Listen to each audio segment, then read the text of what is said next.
മ്ലാവിറച്ചി കഴിച്ചതിന്റെ പേരിൽ forest arrest ചെയ്ത യുവാക്കളെ ശാസ്ത്രീയ പരിശോധനയുടെ വെളിച്ചത്തിൽ അവർ കഴിച്ചത് മ്ലാവിറച്ചി അല്ല എന്ന് കണ്ടെത്തിയതോടെ കഴിഞ്ഞ ദിവസം വെറുതെ വിട്ടിരുന്നു. തൃശൂർ ജില്ലയിലെ മുപ്ലിയത്ത് നിന്ന് ചാലക്കുടിയിലെ ചുമട്ടുതൊഴിലാളി സജീഷും വണ്ടി ബ്രോക്കർ ജോബിയും പിടിയിലായ സംഭവത്തിലാണ് ഇന്നലെ വഴിത്തിരിവുണ്ടായത്. കഴിച്ചത് പോത്തിറച്ചിയാണ് എന്ന പരിശോധനയിൽ തെളിഞ്ഞു. എന്നാൽ ഈയൊരു സംഭവം ജീവിതം തന്നെ തകർത്തിരിക്കുകയാണ് ഒരു യുവാവിന്റെ. പോത്തിറച്ചിയാണെന്ന് കരഞ്ഞു പറഞ്ഞിട്ടും വനംവകുപ്പ് വിശ്വസിക്കാഞ്ഞതോടെ സുജീഷിന് നഷ്ടമായത് കുടുംബവും ജോലിയും അടക്കം ഭാവി ജീവിതമാണ്. കേസിൽ രണ്ടാം പ്രതിയായ സുജീഷിനാണ് ജോലി നഷ്ടപ്പെട്ടതിന് പിന്നാലെ കുടുംബവും നഷ്ടമായത്. കേസ് വന്നതോടെ സുജീഷിന്റെ ഭാര്യ പിണങ്ങിപ്പോയിരുന്നു. ഇപ്പോഴിതാ ഒരു ഭാര്യ വിവാഹമോചന കേസും കൊടുത്തിരിക്കുകയാണ്. 2 കുട്ടികളുടെയും മാതാപിതാക്കളുടെയും സംരക്ഷണം സുജീഷിനാണ്. ഇവരെ പുലർത്താൻ രാത്രി ഓട്ടോ ഓടിക്കുകയാണ് ഇയാൾ. മാനസികവും ശാരീരികവുമായി പീഡിപ്പിച്ചാണ് വനംവകുപ്പ് കുറ്റം സമ്മതിച്ചത് എന്ന് സുജീഷ് പറയുന്നു. ചെയ്യാത്ത കുറ്റത്തിന് ജയിലിൽ കിടക്കേണ്ടി വന്നെങ്കിലും ജോലി തിരിച്ചു കിട്ടണമെന്നാണ് സുജീഷിന്റെ ആഗ്രഹം. കേസിനെ തുടർന്ന് യൂണിയൻ ജോലിയിൽ നിന്നും സുരേഷിനെ മാറ്റി നിർത്തിയിരിക്കുകയാണ്. ചാലക്കുടിയിലെ യൂണിയൻ തൊഴിലാളിയായിരുന്ന സുജേഷിനെയും ജോബിയെയും മ്ലാവിറച്ചി കൈവശം വെച്ചതായി ആരോപിച്ച വനംവകുപ്പ് കേസെടുക്കുകയായിരുന്നു. ഇരുവരും ഈ കേസിൽ 35 ദിവസം ജയിലിൽ കഴിയേണ്ടതായും വന്നു.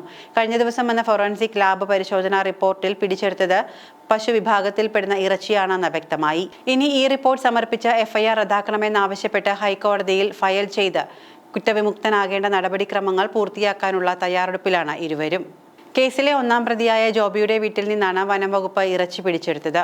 1-ാം പ്രതിയുടെ വീട്ടിൽ തെറ്റായ വിവരത്തിന്റെ അടിസ്ഥാനത്തിലാണ് പരിശോധന നടത്തിയത് എന്നാണ് ഇവരുടെ അഭിഭാഷകൻ PS വിഷ്ണുപ്രസാദ് ആരോപിക്കുന്നത്. FSLR റിപ്പോർട്ട് പ്രകാരം ഇറച്ചി കന്നുകാലിയുടേതാണ്. 2-ാം പ്രതി ചുമട്ടുതൊഴിലാളിയാണ്, ഇറച്ചി വ്യാപാരിയുമാണ്. പ്രതികളെ മർദ്ദിച്ചാണ് കുറ്റസമ്മത മൊഴി എടുത്തത് എന്നും ഫോറസ്റ്റുകാരുടെ ഭീഷണിക്ക് വഴങ്ങിയാണ് പ്രതികൾ കുറ്റം സമ്മതിച്ചത് എന്നും അഭിഭാഷകൻ ആരോപിച്ചു.